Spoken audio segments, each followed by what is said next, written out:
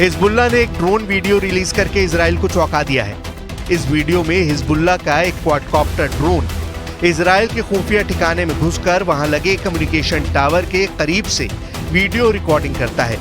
Israel के खिलाफ 416 लड़ाकों को खोने वाला हिजबुल्लाह बहुत भड़का हुआ है।